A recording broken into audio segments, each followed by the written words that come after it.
Welcome to You Gotta See This Movie podcast about two guys who love to talk about movies as well as talk about the deeper things that make these stories more than just a movie.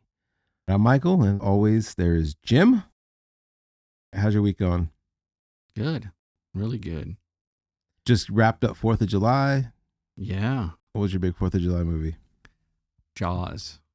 Of course. And I think it's yours too. It's mine, right? yeah. Yeah. I watch it every July 3rd. It's my 4th of July Eve movie. Oh, okay. Yeah, because I've got little kids and they're terrified of the shark, and I can't watch it in front of them. So gotta wait for them to go to bed. Okay. Yeah. We always watch Johnny Tremaine, the Disney film, one of the lesser known Disney films about the Boston Tea Party and the Revolutionary War. It's really good. Yeah. And it's America right there. It's America right there. Mm-hmm. And then, of course, Jaws. Of course. Mm-hmm. That's awesome. Yeah. Oh, and of course, The Greatest American 4th of July, which I don't think you've seen yet. I know. I just need to not wait. I need to watch it now. You need to watch it now. And then put it in my 4th of July rotation because I hear it's amazing. Yeah, it's American Playhouse, probably done 1980s. Mm-hmm. Gene Shepard's stories. Which is Christmas Story. Christmas Story. So it's Gene Shepard's version of his family celebrating the 4th of July. All right. Great. All right. I got to watch it. You got to watch it. I got to see it. Yeah. So, all right. So I have a question for you. Now that we're in summer, this is a big time for movies, big time for blockbusters, right? So according to Entertainment Weekly, what do you think they made a list of the 30 best summer blockbuster movies of all time. Now, I'm not talking about summer movies. I'm talking about like just blockbuster movies that were released in the summer. Okay. So they have a list of 30. I'll tell you what the last one was. Number 30 is Rambo 2, First Blood. So yeah, Rambo, First Blood 2. Well, how far back does it go? Well, I guess goes to the beginning of the blockbuster sort of thing, right? So you're it's not like something from the 40s, obviously, correct. Right? Yeah. So if you were to guess what the top 5 were of this list, what do you think they are? Okay. Raiders of the Lost Ark. Okay, that's on the list. Yep. Not top 5 though. It's top 5. Okay. Yeah. Star Wars. Which one? The first one, number 4. Okay, New Hope. New Hope. That's on the list. Yeah. That's always the first one. Mm-hmm. I mean, it's always going to be the first one. E.T. Not top 5. So Back to the Future? No, that's not. It doesn't seem like a top 5er. Okay, we did Indiana Jones. So I will tell you this. You said Raiders of the Lost Ark, right? Yeah, I said Raiders. So that is number 5. Oh, wow. And then you said Star Wars New Hope. That is number 2. Jaws. Jaws has to be on there, right? Jaws is number 1. Wow. Mm-hmm. 2 more. 2 more. 2 more. And one I don't think you're going to get. Okay. It's probably not even on your radar. Summer blockbuster. I don't know. Mm-hmm. Give me a hint. Spielberg. You're going to kick yourself when you're like, oh, yeah. I mean. I already said E.T. Poltergeist? No, that was 2. That's not real blockbuster. Oh, man, yeah, you're really going to kick yourself with this one. I'm really going to kick myself. All right, well, let me give you the other one that I didn't think you were going to get. It's a comic book movie. Okay. Superman. No. The 77 Superman. No. Or the Christopher Reeve Superman. No. Star Trek. Knight. Star Trek. Dark Knight. Star Trek. No, Dark Knight. Yeah. Mine is still stuck in the 80s. Big time. Yeah. Sorry. Yeah. All right. And the last one that you didn't get. The Spielberg Dark Knight number 4, the Spielberg movie that you did not. Wait, don't tell me. Give me another hint. Give me another hint. Because I'm going to kick myself. I got to at least have an opportunity to guess it even with hints. Okay. So I said Spielberg.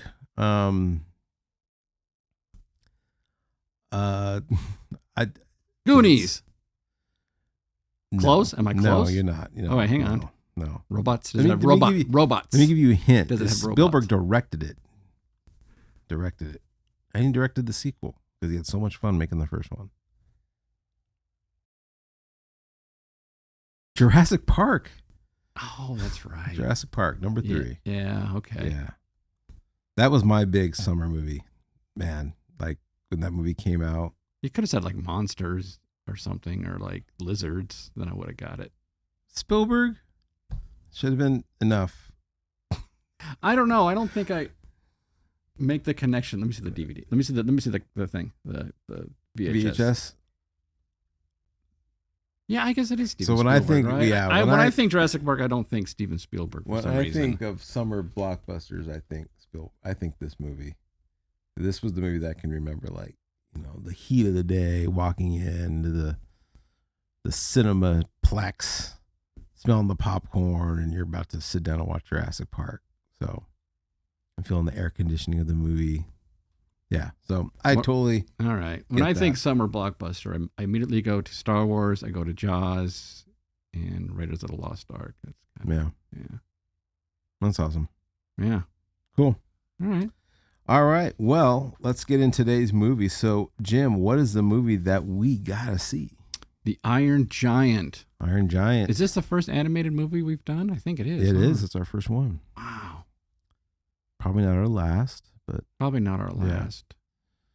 Well, we'll see how this goes. But anyways, what's Iron Giant? Iron Giant, 1999. Mm-hmm.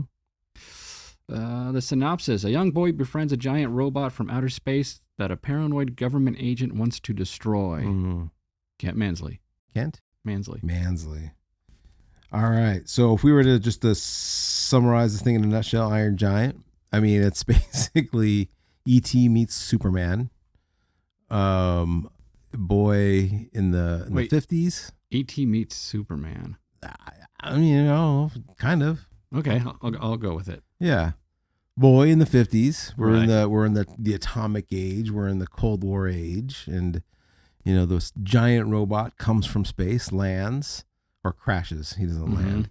Crashes. The boy finds him. Of course, there's this whole, like, you know, terrifying, is a scary thing. Befriends the giant, teaches the giant, Iron Giant, you know, how to do all sorts of things. There's comedy. There's, you know, he picks him up and does the twirly. I mean, everything that you can do as a boy. You think, if I had a giant robot on my side, what would I make him do? Be fun stuff. Right. But of course, there's a government, and you got the Cold War hysteria, because they don't know if this giant was sent by the Russians and trying to kill the giant or capture it. And basically, you know, it's the whole story of if it's different than us, if it's not us, let's kill it. But the boy tries to save it, and then eventually the town gets saved because, well, we'll get into that later, but giant saves the town. That's it. The boy keeps saying he's a good giant. He's a nice giant. He's a nice giant. And the government wants to kill him. Wants to kill him. Yeah, it's your typical story. So let's talk about Brad Bird. What do you know of Brad Bird? Okay, first off, you say Brad Bird, I'm in, because I love his stuff. Mm-hmm. The Incredibles is incredible. Love Iron Giant. And I'm trying to think. He did a lot of Pixar projects. Mm-hmm. But I think he's brilliant. Storytelling, just, you know, the writing, the directing. Everything's really good. His animation style, is really good. Yeah. What is his? Is it his animation style, or is it just his storytelling more? Well, because I know him too from Tomorrowland, which I found interesting. It wasn't a big success, but I did like the story and the way that went. So this, I think you see his style in this movie. I mean, you don't really see it in Incredibles because it's like a Pixar thing, but you just based off of watching, like I watched a documentary on him, on his start and what he liked about animation and what got him excited. Mm-hmm. This was, even though he had different designers for the robot, but it was definitely his like overall vision for the movie. Yeah, he's very retro, family, nostalgic, in the things that he does. Yeah, you look at the Incredibles, it's superheroes of the '60s and all this and all the style that goes along with it. And this is late 1950s. So did you watch I don't know if your physical media copy has this like a little documentary on him. Do you know his story? No. So tell me his story. Do you really not know? No, I don't know. Oh, okay. I mean, I know about him, but I don't know. So if there's a story. I guess he was like Disney's like wonder kid. Okay. And as a kid, he submitted a movie that he made, and Disney loved it. They brought him in. He like got this intern at a really young age. Okay, what time period was this then? This is when I don't know the exact time period, but I do know it's when he's interning. It's like all the classic Disney animators. Man, there was one name he mentioned. I can't think of it off my head. Probably like Ollie Johnson and.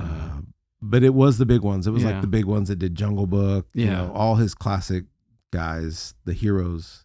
Yeah. His heroes, and he got to work with them and like got to learn from them.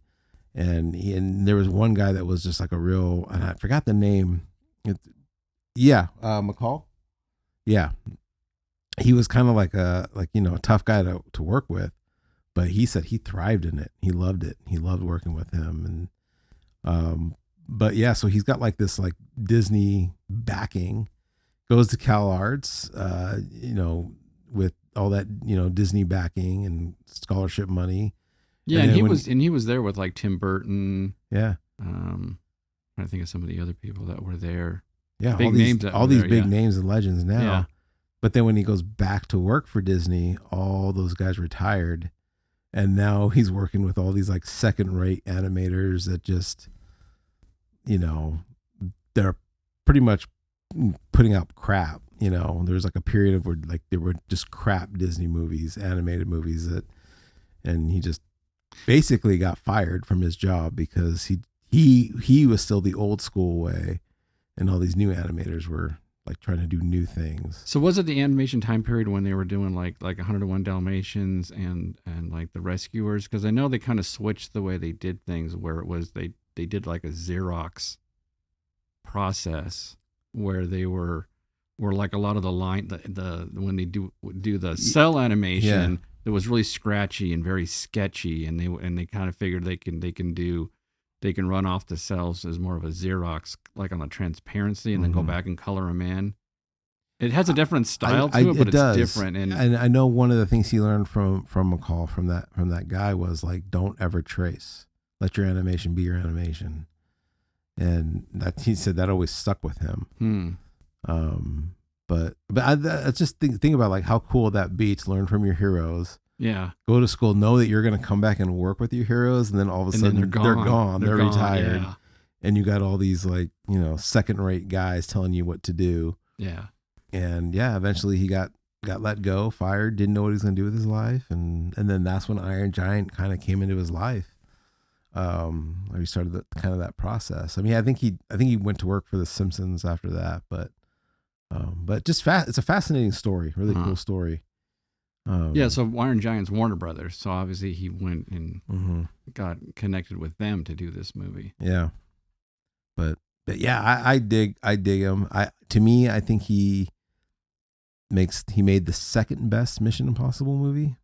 Yeah, that's right. I like Mission Impossible. I like J.J. Abrams a little bit better, but the Ghost Protocol one that he made was really good. So yeah. No, I love Brad Bird. Hope to see more from him. Yeah, he's a guy that I always hear he's like incredibly difficult to work for. I think he just has a high standard. But yeah, because he has a high standard. He has such an incredibly high standard that makes it difficult to work for. Yeah. It's like you think you've achieved what he wants, and if he doesn't want it, he's going to let you know, no, it's not right. Yeah. No, it's not good enough. No, we need to do this again. And he just keeps beating it and beating it and beating it until it comes out just perfect. Okay, yeah. And that's how I feel about this movie. I just think it's perfect. Yes. I mean, every shot, every line, it's just so good. Yeah. Yeah. Yeah. Every character. What I like about this movie too is the voice acting is really good. Yeah. Like the actors they got for them. There's because obviously there's like this, it's a town in Maine. So you got like grizzled old fishermen. And I felt like they got like the trifecta of grizzled old men in that time. That James Gammon. He was like I don't know if you ever seen Major League, but he was the coach in Major League. He's got a really distinct voice. And Emmett Walsh is in it. I think he was the fisherman that gets caught in the beginning. Oh, okay, yeah. And he comes in and tells the story. Yeah. And then the colonel, what was his name? John Mulaney? Is it? No. John Mahoney from Frasier. Yes. Yeah, Okay. Yeah. he's the I know who colonel that at the is. end. Yeah. Well, Really, I immediately picked up on Harry Connick Jr. for Dean. Oh, yeah, Because yeah. Dean's the coolest. I love Dean. yeah, Yeah. And he has a very distinct, smooth, hip voice. Yeah. Yeah. Yeah. Yeah. Yeah, but by far my favorite is the villain Mansley, Yeah. Christopher McDonald. Yeah, I he's think great. that guy is hilarious. He's one of the most underrated character actors I think out there. And if they made, and another question I want to ask you later, if they ever made like a true like live action version, because I know people have asked for that for years. Yeah. A live action version of the Iron Giant, like I could not. They would still have to go with him. He could play Mansley, even in live action. Yeah. I would love to see a shot for shot. Don't change any of the dialogue. See, that's the thing. That's the thing. You can't change any of the They dialogue. would do that. Don't change any of the shots. Just do a live action version. Mm-hmm. You can do that. You can do the digital thing for the giant. You can do all that.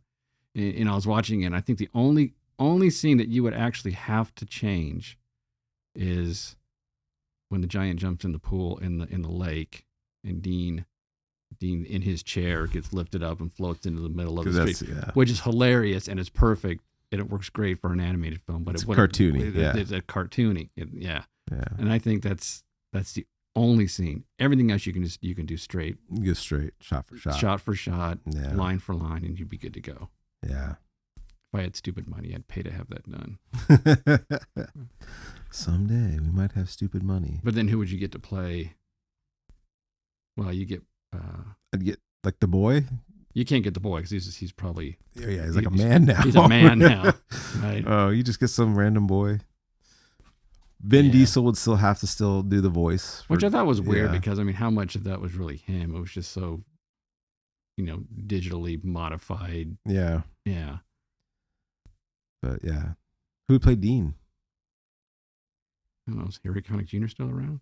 Yeah, he's too old. Gotta get someone young and hip, right? Young and hip. I don't know any new young and hip people. Yeah, I don't know. Miles Teller, maybe. Mm-hmm. Who knows? I don't know. Maybe they should not. They should just leave it. Don't touch it. Don't touch it. Don't touch it. But I just, I want to see. Oh, that. well, you know what they can do is they can just keep the soundtrack. Yeah.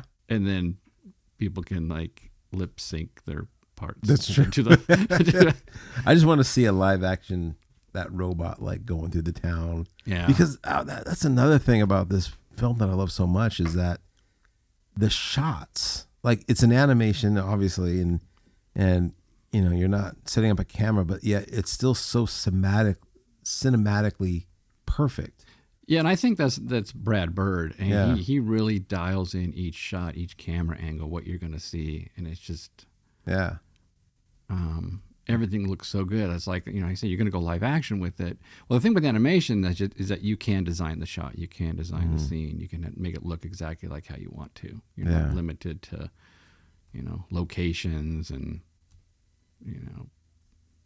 crew budgets and that sort of thing. So yeah, but I just like the shadows, like him standing in the trees or all sorts of things. Like one of my favorites is just how because it looks like it would be film, is when the army's driving away and they're like, oh, there's nothing here, it was a hoax, but they see the giant standing in the town in the rearview mirror.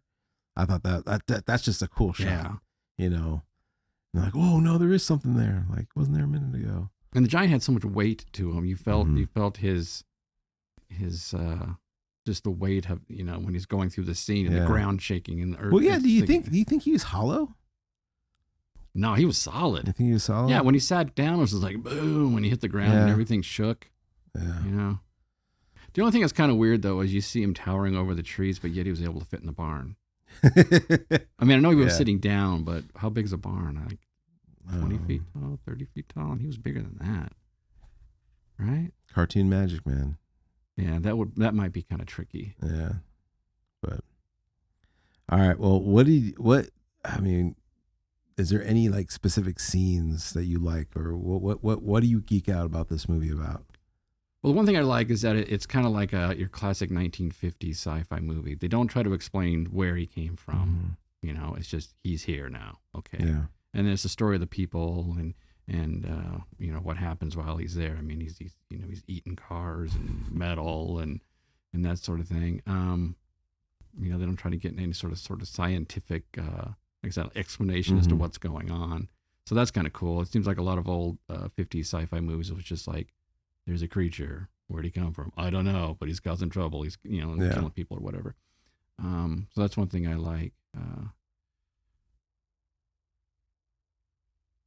Yeah, there's just the giant. It's just I don't know. I don't know what's the thing that sticks out. Did to you see this in the theater?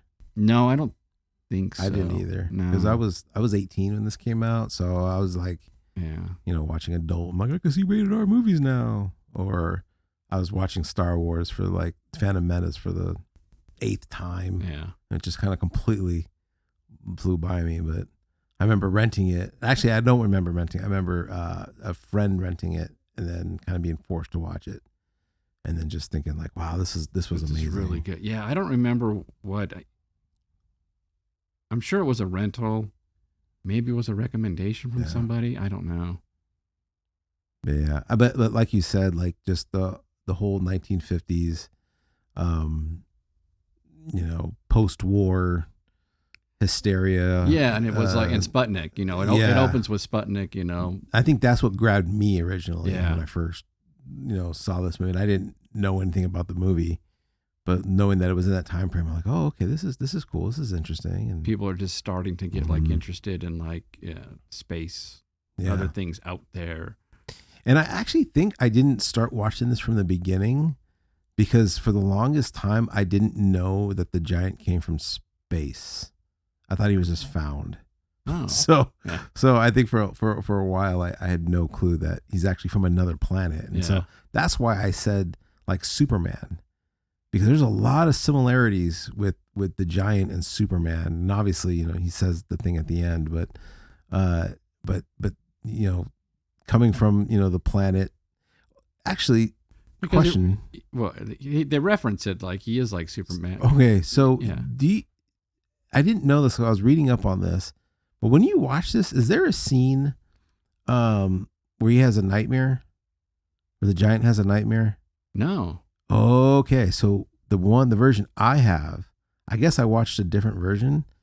There's a scene, they put it in the movie as if you're just watching it, where the giant goes to sleep, and and he has a vision of his planet. Is it like an outtake or something on one of the DVDs or something? I don't know, trying to think but where you it's would in the see it. version I Okay, have. yeah. And it's a really good scene, but it shows what he is.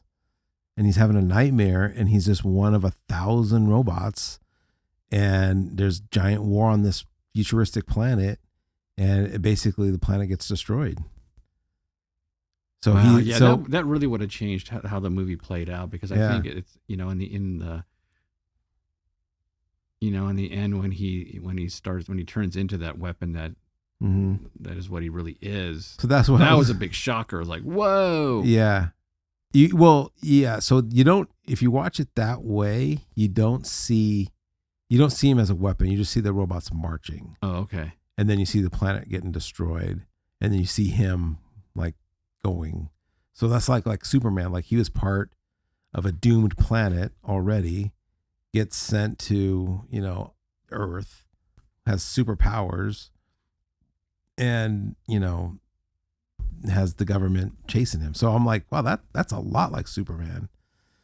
It's funny. I never, with a lot of movies, you want to like create a backstory in your Mhm. mind as to like who, what, why, where, what's going on, what would the sequel be, what would the prequel be. I've never done that with this movie. Okay. So you just always like, I've always just like it's a robot from space. It's a robot from space. Yeah. Yeah. Yeah. Interesting. That's funny. Yeah, I never went that way. Now that Yeah. I'm thinking about it, yeah, it's like you could tell an amazing. You could have a prequel and you could have a sequel, but Mhm. there's no need to. Yeah, no, and I don't know. I watched that last night, and I because the copy that I have, I watched it a bunch, and it was I was looking something up for today's podcast on YouTube, and it kept coming up like deleted scene, deleted scene. I'm like, that's not deleted. I'm like, oh, maybe there's more to it, and I watch it. I'm like, no, I watched that last night, Huh. and then I realized like, oh, I might have a different edition. So yeah, you'll have to check it out, but in my mind, I'm just like, maybe it's like our Earth, and those were the Terminators. He's just a very advanced Terminator, and that's just how that all wraps up. Yeah. But yeah, so it goes into just the idea of what was his purpose, and I mean, you kind of figure that out in watching the movie when he becomes like that weapon and that gun, but then you really see in that, I guess in that night, because what it is, it's like it's almost as if he has PTSD, because that scene takes place right after the deer scene. So it like triggers something. It triggers something in him, and and he sees the trigger, the guns kill, and then he talks about like a soul and stuff, which is very heavy stuff like that. Yeah, it's I know it's a kids movie, but man, it's good stuff, and yeah, he lays down in the junkyard to go to sleep, and he starts having these dreams, but the dreams get because Dean's sitting in his living room, they get transferred to the television so he could see it. Oh, that's weird. Oh, I gotta see this now. And then like all of a sudden when he wakes up, like things go, like electricity and stuff. Oh, dang. So I'll have to see if I can find that. Oh yeah, That's it's on crazy. YouTube. Definitely check it out. So the giant, when he lands and he crash lands. Well, we don't know if it's a crash or that was just his vehicle, how he got to Earth. And then he gets the dent in his head, and we kind of figure that's the disconnect in him that turns off his weapon side of his him. Killbot. His killbot, right? Yeah. So now he's basically an AI. He's like this artificial intelligent. Well, we assume, unless there's a creature inside of him, but I don't want to go there. It's So just like a little alien controlling him. yeah, so he's his kill switch is turned off, and now he's sentient. Is that the right word? And he's like this. He's like a kid. He kind of think for himself. Yeah. He thinks for himself, and he's kind, and he has no. He's learning. Yeah. Yeah. It's like a little kid learning through Hogarth. Yeah. Yeah, which Hogarth. That's a name. He eats it up. Right? Hogarth. Like what was like, oh, I need to think of a boy name. No, not Billy. Not Jack. Hogarth. Yeah. Yeah.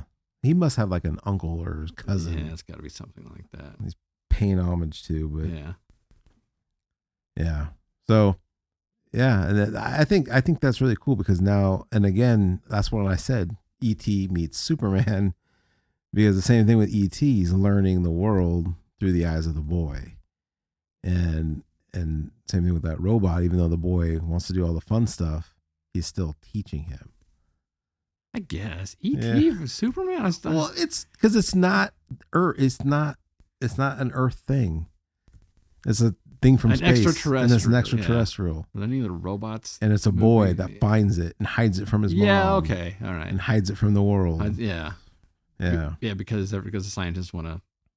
They want to get to him. They want to get him. Yeah, get him. I want to figure this out. What is this? Yeah. So, Kent Mansley works for the government and all that. I like the giant, but he might be my favorite character. Yeah, he's hilarious. He's a good villain. Yeah. Works for the government, and just like all movies wants that power. Yeah. Wants that control. Yeah.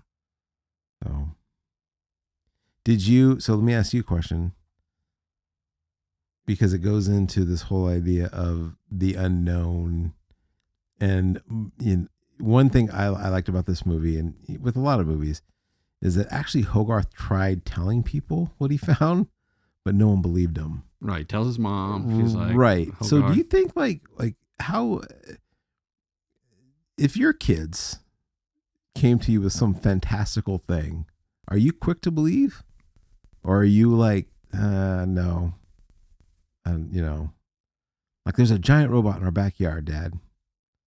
Like, do you entertain that, or do you just be like, oh, that's funny? I don't know. I might entertain it. Like there might Yeah. be something that's not a giant robot, but there's something out there. Yeah, I don't know. Like I tend to, like I never understood that in movies. Like I tend to believe like I would be the parent and be like, really? Show me. And then after they, it's nothing there. I'm like, see, you're a moron. No, I'm joking. Yeah, but there's history with Hogarth because isn't it implied that he's always telling these fanciful stories, and the mom's just like, I don't want to hear another one of them. Yeah, one of your crazy stories. Yeah, that's true. Yeah. But if he's the kid that never told crazy stories and then came and told you, then you'd be like, what? Now, another question. If you're a townsperson, yeah, and you hear about there's a giant man in the forest, are you pro-government getting that thing? Or are you just like, yeah, let the boy play with it? No, you got to have the government kind of come yeah, you got to have the government come take it out. Like, don't give me the sob story. Just put it in a cage. Get the robot out of my forest. Yeah. Yeah. Yeah, I love just going back to Hogarth teaching, teaching the giant life lessons. So another thing that reading that E.T. All right. I guess so. Did you know? This is a did you know moment, Jim. Okay. And it's going to lead to my next thing. All right. But did you know that that this movie, actually, the story of Iron Giant has been trying to be made for a long time, and originally, did you know what it originally was? No. It was originally planned to be a musical with the music of Pete Townsend. Oh God. That was his first, yes. So it's all based off of like it's based off a book, right, or something. A series of poetry, called The Iron Man. Okay. And so it was like this weird. It's been transferred and redone, all these different things, and that was one of the things that Brad Bird was dealing with, because this is also, it deals with like he was dealing with the loss of his sister. I guess his sister was murdered, and so it all like. It's like all these things come at the perfect time, and then, magic. That's basically what this movie is. So you got like all these people pushing the Iron Man story. Again, not Marvel, Iron Man, different thing. And you got Brad Bird. And I guess that when they were coming to deliver, to really figure this movie out, he asked the question about like, what is, oh man, I think I want to read it for myself. Oh, what is a gun who has a soul that doesn't want to be a gun? And that's the question he pitched to the execs. Like, think about this movie. Wait, say it again. When a gun has a soul and doesn't want to be a gun, what's that movie about? And that's basically what. Okay, so was that line in the musical that they were? No. This is Brad Bird. This is coming from his head. This is when he's getting the musical. He's getting the poetry. He's getting another adaptation that someone tried to do with the story, and he's kind of putting it all together. He's using his own grief with his sister. Yeah. And so now he's kind of going to make this movie. Like, how did he come up with that in his head? I mean, obviously, I don't know, because that's like one of those things you like. Yeah. Where did that come from? And how do you answer the question? Yeah. That's that's crazy. And the execs were like, "Well, yeah, that's what I want this movie to be about." And at that point, he didn't. So he probably had no idea if it's going to be a musical, live action, animation. I think at this point the musical was dead. But, okay, yeah, but he's trying to figure out how to bring this idea to the screen or as a story. Wow. So and the execs said, "Yeah, let's go with it." And so, well, the execs who, Warner Brothers? Or? I think Warner Brothers. Warner Brothers. Okay. Yeah. So did he have anything at that point? He must have had a rough. He must have had something, right? But that was the story he wanted to tell. Yeah. And so, and it is perfect because that's exactly what he is. That's exactly what it is. He is a gun. He's a weapon. Yeah. And so, like going with that theme, and knowing that, as far as like the biblical narrative goes, we all have sin that corrupts. He also had the choice to not be a gun, right? He also had the choice to not be who he was, in a sense, destined to be. Well, yeah, right? and that's sort of that life philosophy that you ask. Is humanity basically bad, or is Hmm. humanity basically good? Yeah. From the biblical standpoint, and from basically what's true is that humanity is born with a sin nature. Hmm. You don't have to teach a little kid to do bad things. Right. They just automatically do bad Hmm. things. I never taught my kid how to lie, but man, they lied right to my face. Yeah, you don't have to. Yeah, Yeah. right. So, yeah, but there are people in society, and a lot of them, and even more today, that if you ask, they would say, is man basically bad, or are they basically good? And a lot of them will say, no, he's basically good. Hmm. And it's like that throws everything off. Yeah. So I don't know if Brad Bird was going for that in his thing, or he was He just probably wasn't, but but it kind of lends to that. it's the same. It's the whole idea that like the giant is capable of great harm, Yeah. right? He could have destroyed the world. I mean, I don't know. The whole movie takes place in a small Maine village or Maine town, but he could destroy he the could have world. gone crazy. Yeah, with And so the giant's capable of great harm. And same thing with sin in our life. Like us as humans, we are capable of great harm. Oh yeah. Not just with war or violence or stuff, but even just like bullying or, Yeah. manipulation and all that kind of stuff. And even if we're not cognizant of it, we can still do great harm, but just having that sin nature in us.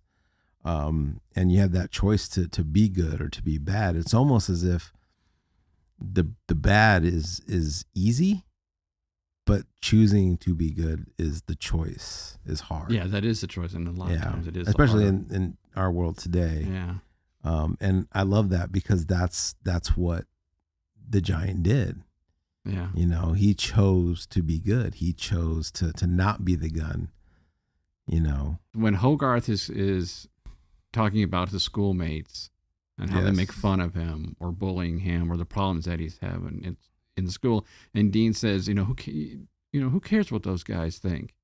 You choose who you want to be. Yeah. Yeah. Yeah. Yeah. That was cool. Yeah. Yeah. And the robot chooses. Yeah.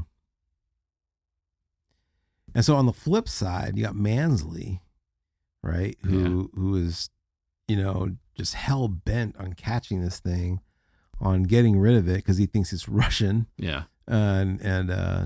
But his whole. But he's not even thinking clearly about it too. Not. He knows that this thing is not harmful. Because then he eventually lies. Yeah. He says it killed a boy. Yeah. And he convinces the army like, oh, this thing's bad. Yeah. Which that was like, because he's probably a good guy. He's, yes, he should be doing his job. Yes, he should be investigating this giant robot. Yeah. Yes, it could be Russian. But then he gets so wrapped up on it that he's blinded by it. And again, that's just another thing of sin. Like what sin does, it blinds you and it makes you do irrational things. And then he straight up lies and says it killed somebody. And then when it gets to the point at the end with the bomb, he calls it in because he's frantic. Yeah, I think he wants to be right. He wants to be right. He wants to so badly be right. Yeah. Convince everybody, because from the very beginning he thinks this thing is this metal menace that's gonna destroy humanity. Because that's his job, is to, well, everybody's asleep in their jammies. Yeah. The government's wide awake and worried. Right. That whole scene in the diner's hilarious. Yeah. But he grabs the microphone at the end because the army is now fighting the robot. Mm-hmm. And he says, fire. Once the army realizes that they were duped and the robot did not kill the boy, or the giant did not kill the boy, they're about to drop the bomb. Yeah. Because that's the only way to get rid of the robot. Yeah. And he Mansley just takes the phone, says fire anyway. Yeah. And then what does he do? He tries to run. Yeah. Yeah. Well, and the other thing too is he has this little thing between him and Dean. Dean's basically telling the general, like, it's a defense mechanism. Don't shoot him. If you shoot him, it's going to start all over again. Mm-hmm. And Dean's right. But Dean's a beatnik. He's a nut of the town. And they give each other a look, and they kind of stare at each other like, I'm right. He's not to be trusted. Yeah. Beatnik. And he's not gonna have his superiors believe the beatnik over his, authority as Kent Mansley. Yeah, like, who are you, beatnik, junkyard artist? Yeah. Yeah. But when that bomb is coming, he tries to run, right? Oh yeah, he doesn't care about the people. Yeah, and the robot stops him. Like, no, you're gonna suffer the same fate as everybody else because this is your doing. And that's again, that's what sin does. Like, you're gonna do foolish things, and you're gonna face consequences. Mm-hmm. And he tried to run, and again, that's the contrast between him and the giant, because Manly didn't care about the people. No, he wanted to take off. Yeah, and the giant eventually sacrifices himself. He saves people, which gets us to the biggest theme of all, because like Superman and like other things, there's a big, like the idea of sacrificial love, right? Yeah. And he does that. He flies right up there, and I always kind of get a bit teary eyed because it is emotional. Oh, it totally like is. When he's flying up there, and it's like that whole idea of like be who you want to be, and like he. At the end, like right before he gets blown up, he goes, Superman. Yeah. Like, I'm gonna save these people. I'm gonna do what's good. Okay, we're gonna. These are the moments of the movies where we both cry. Is this okay movie for us to cry on, right? Yeah, it's just so good. Yeah. But yeah, and that whole idea, like just like with Jesus and the apostles, when he says, like, you stay here, I go. Yeah. Same thing with Jesus said, like, you got to stay here. You can't follow where I'm going. Yeah. I mean, the Iron Giant says, I'll fix this. Yes. I'll fix this. Yeah. And he goes, so I'll fix. I think he just simply said, I'll fix. And then he takes off, and like Jesus could have been like, I'm going to fix this. Yeah. Yeah. So man, yeah, this movie on all cylinders just does it. Yeah, beginning to end. It's so good. It's funny. It makes you cry. And I think the only knock, because I guess this was like a failure, like a commercial failure. Was it? Yeah. Like in the theatrical run. But it's got to be timing though. Timing and bad promotions or something, because it's right. 99 was a good year for movies though. Yeah. Because you got The Matrix that came out of nowhere. You got Star Wars, which everyone was waiting for. Yeah. And so, but family movies usually do pretty good. So I'm surprised, but I think it's like you look at it and you think, okay, it's a cartoon. Yeah, it's a cartoon. It's a cartoon. It's a cartoon with a robot, and you think it's just for kids. And I mean, a lot of movies are like that. And, until you dive into them and say, "Wow, that was really good." You just don't know. Yeah. Trying to even think, even the best of trailers that they could have put together or promotions still might not have like grab the attention of people. Yeah. But a lot of movies, like I said, are like that. You don't know. Yeah. So my kids love this movie. My son really loves this movie. Yeah. And it's been fun just watch it with him. And even like last night as we were watching it, and the giant, he has seen this movie multiple times. He first fell in love with the idea of the Iron Giant with Ready Player One, because that's his favorite movie. It's my son's favorite movie. Oh, okay. And so I told him, like, oh yeah, eventually we're gonna watch this movie, because we're gonna do the podcast on it, and so but he couldn't wait. So like 2 weeks ago he started watching this thing, and he's been watching it, but I guess he never got to the end. Like, really? I don't know, something happens, or like, short attention span of a kid, or just like someone, hey, someone's at the door, let's go play, or or whatever. But it's just been play on the background. So when he blew up, my son was like, oh wait, he dies, and then like I could see it on him, like he's processing with this, and man, I tell you, movies teach you a lot of things, and I'm like, okay, this is going to be a moment. And my daughter, who has seen this movie before with me, don't worry, he's in Antarctica and he comes back to life. Gee, thanks. And like, just like, man, I really wanted this moment with my man. son to process this. Yeah. And because that's what I love about movies. And that's what I love about, like, this does a good job on taking you on this journey and knowing about, and having loss and learning what it is to be a good person. And yeah, so I wanted that for my son, and It was completely ruined. Yeah. And you know, Yeah. I'll tell you another time because I know you haven't seen it yet. But basically, my daughter ruined Indiana Jones for the new Indiana Jones for a lot of my family members. Oh, really? Yeah. You mean the new one, the Dial of Destiny? Yes. Oh, okay. Yeah. Well, how did she ruin it? Did she watch Yeah, it? she saw it with us. Oh, Yeah. okay. I took All her right. and my son to see it, and Okay. someone just asked her, "What'd you think of it?" And she immediately went, blah blah blah blah blah blah. I like the part with the blah blah blah. Yeah. I was like, Like, why would you do that? oh So, my gosh. Whatever. So could they have ended this movie in the without seeing him in Antarctica and still being alive? They could have, They could have. but it was perfect that they didn't end it there and did show that, because it was just it just brought the mood like Mm-hmm. right back up again, and you felt happy leaving rather than like this kind of sad. Yeah, I think because it's the hope, right? Yeah. And it we like to believe that no sacrifice is ever in vain. And I think that's what it was. Even though, like, I know it ends, there's a statue and the town's saved, and of course that's not in vain, but Well, and that kind of goes back to like eternal things, like you know, when people sacrifice their lives in wartime, or just even sacrificing your life for another human being, you think, well, you're still, you're going on to a better life beyond this. It's not, the story's not over. Yeah. And so this kind of does the same thing. Right. Like, I mean, you could see him just as a machine, but this machine had a soul. Yeah. And again, if you go back to the whole idea of like the tying him to Christ as a savior, he's gonna resurrect. Yeah. So, yeah.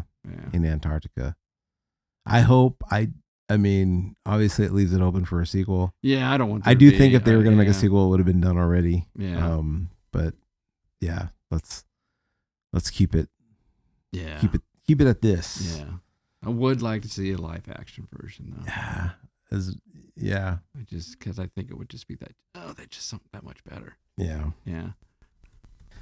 All right, man. You ready to go to battle? Yes. Trivia battle. I got some good ones. Ooh, I got good ones. Where are you at? Do you want to go first? You want me to go first? You go first. All right, here we go. Mm. Jim, do you want an easy one or a hard one first? Let's start with an easy one. All right. Okay. What year did this movie take place? 1957. Right? Very good. Yeah. Okay. Yep. You did it. Good job. That's my easiest one. And I'm assuming that was the year Sputnik made its journey across first. Yeah, because they showed that in the very beginning, 1957, right? yeah. As pans. Yeah. Yeah. Sputnik's cool. That's like such a the F-86 is towards the end. We didn't talk about about the planes, but that's like one of my favorite warplanes. Yeah. The F-86. Those things are so cool looking. Saberjet. Big boxy bottom. Yeah. All right. What's your question? All right. It's kind of a weird one, a little off the wall, but what time of the year did the movie take place? What month?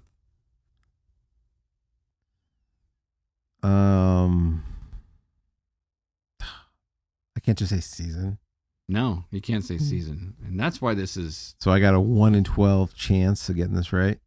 Well, I mean, there are clues in the movie as to around what time of the season is. So it's not really 1 in 12. It's more like 1 in 4.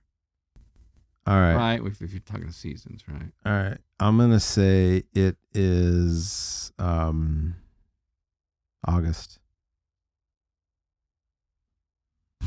August? Why would you go August? It snows in the movie. Oh, it does. Okay. It does. All right. I'm gonna maybe you can get a half a point. Now that you know it snows in the movie, what month do you think it is? Obviously October. Really? Okay, so that's what threw me. Is because it's October. Okay. Because I know it's not winter. If it's Maine in winter, it'd be like there would be snow on the ground. Well, that's what threw me, because in the diner there's a calendar and it says October, and I'm like, October? It doesn't snow in October. All right. So I get half a point? You get a half a point. All right. All right. I'll take it. But I had to look it up. It's like when I think October, I think Halloween. Yeah. It's not winter. It's not wintry, snowy during Halloween time. No. November, maybe start late November is when it starts. But I looked it up in Maine. Yeah, snowfall starts late October. Wow. I learned something. Okay. Wow. All right. Well, yeah. Speaking of the diner, Yeah. can you name the diner that Annie works at?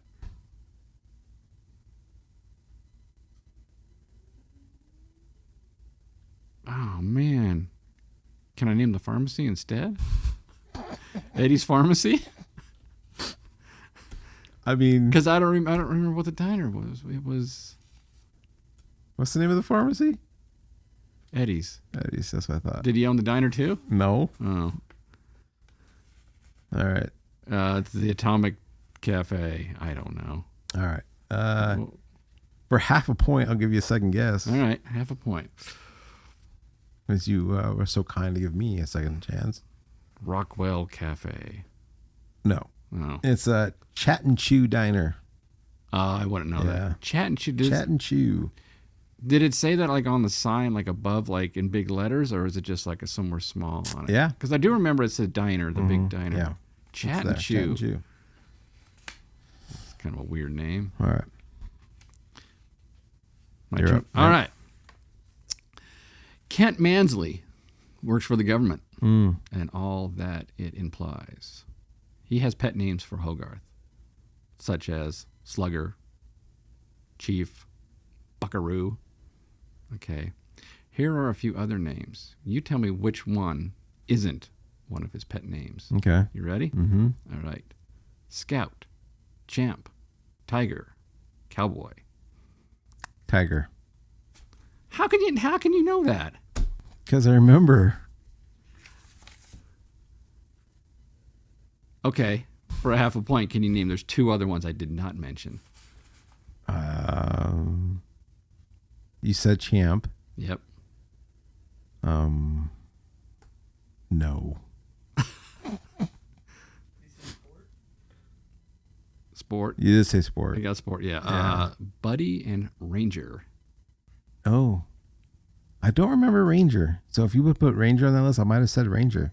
Oh. Yeah. Tiger. You really got Tiger. Hey, Champ. Hey, Sport. Hey, Tiger. Hey. Where are you going? Where are you going? Where are you going? I'm going out. All right. So right. wait, what are we at? So you I got don't know. I've got I keep point. doing hard trivias and I still I got a keep point and a losing. half. You've got 1 point. So I'm up a half a point. All There you right. go. Shouldn't have given you the half a Probably point. shouldn't have. All right. Yeah. Oh man, do you want a kind of a hard one that could be easy? Give me the hard one that could be easy. Okay. This is an unfair one. All right. What is the football team's pennant hanging in Hogarth's room?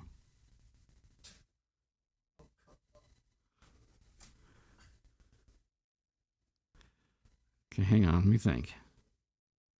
First off, I don't know, so I'm going to try to take just a wild guess. Okay, take a wild guess. Okay, it's a football team pennant. The Wildcats. Okay. I don't know. For half a point, I'm going to give you a hint. A hint. Okay. All right, staring you in the face. Yeah. What's that? What? Staring me in the face? Staring you in the face. It could be anything. Okay. But it's not. It's one football team, and it's staring you in the face. You've lost me. I have no idea. Okay. What's my hat say? Oh, Detroit Lions. There you go. No, it's staring me in the face. Staring you in the face. I didn't get that. I thought this Bummer. gun thing was something you were doing, like the gun, the pistols, the bank robbers. No. Yeah. All right. What's your final one? So it was it the Lions or was it? Detroit Lions. Yeah. It was the Detroit Lions as a pennant on a. That's an unfair question. I'm going to ask the other question because that's a really hard one. And I think I only saw it because it is my favorite football team. And you would have noticed. And I would noticed it. So I'm like, That just seems like an odd choice for a pennant on a wall in a kid's room in Rockwell, Maine. maybe, but maybe the artists like the team. It was the artist so- or Brad Bird or something, right? It just And actually in the 50s, the Lions were actually really good. So it probably makes sense. Okay. Anyways, All right, here's the real question. Does Maine have a football team? No, they do not. Because they're too small. Closest would be the Patriots, but anyways. Okay. So no, the Patriots would have made more sense in this movie. Probably, but they might not have been around yet in the 50s. Oh. All right. What is Hogarth's favorite superhero comic? It's not Superman. No. I know it's not Superman. It's like, man. And that kind of leads me to my trivia question, which I should have been paying more attention when I was doing my list. I don't know. The Red Menace. The Red Menace. Yes. Yeah. Atomo. Yeah. What's Atomo? That's a different one. Yeah. There was Atomo, Superman.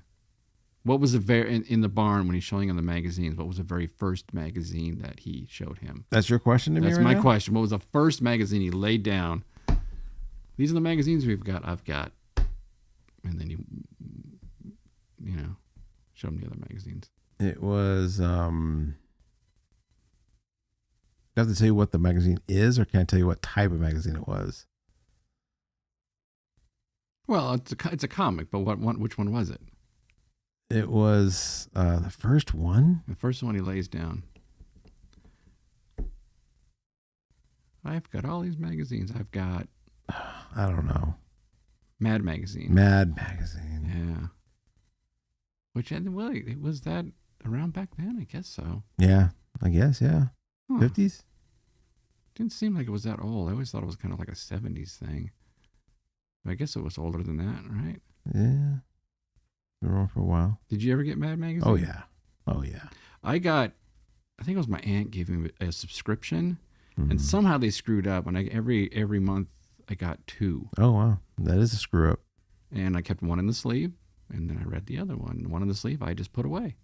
Do you still have those? I sold them on eBay years ago. Okay, yeah. And I probably should have saved them longer because I probably could have got a lot more money for them. Yeah.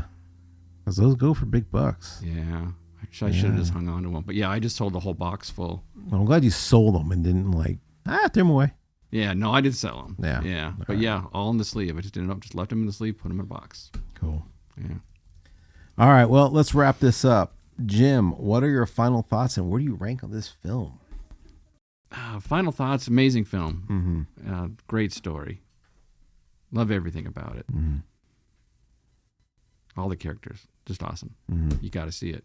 You got to see it. For everybody listening, anybody watching, if you haven't seen the movie, you definitely need to see the movie, and you don't need to watch it with a kid. Just watch it. No, you don't. Yeah, that's a good point. Right. You don't need to watch it with a kid. Just watch it. Be an adult. Put this on. Find it on whatever streaming platform. Better yet, just buy it. You do need to buy it. This needs to be in every collection. What's a DVD cost? Yeah. A cheap one. Yeah. You can even get a cheap one if you're not going to watch it a lot, right? Just buy it, watch it, put it in your library. Yep. What are your final thoughts? Those are mine too. It's a movie that everyone must own. You must have it, physical copy, and it's. Well, I'll tell you where I ranked it. So for me, I gave it a 9.3. So it's an amazing movie. Why not higher? My question is why is it not higher? No. Maybe because it's not a yearly watch for me. It should be. Yeah, it's a yearly watch for me. Yeah. So but yeah, so maybe 9.4. I don't know. Okay. I'm coming in at a 9.7. Okay. And this is it's a close 10, and I think that where it kind of lacks, and not that it really lacks, but they don't get the high. I think the soundtrack is really good. I think the score is really good, but it's not a lot of the great movies, the ones that are just you just absolutely love. They have that you can hum the theme song in your head. It's got something that grabs you, music wise, and I think that's the only thing that's. I don't want to say it's missing because it's not really missing, but if it's not there, and it doesn't kind of rate as high as a movie that's got like Back to the Future or It's not got Indiana the Jones. classic. Yeah, I mean Indiana Jones, Raiders of Yeah. the Lost Ark. It's Jaws. They all have that. You can hum part of the soundtrack, and it's just like, yeah, that's interesting because it does look like a movie that deserves that. yeah. All right, well, that wraps it up. Thank you, Jim, once again. And please, if you like this and want to see more of this, subscribe on YouTube. Give us a good review. So, give us a like. Apparently, we need those for the algorithms. So that'd be great. But all right, until next time. Until next time. For our next movie. You gotta see. You gotta see.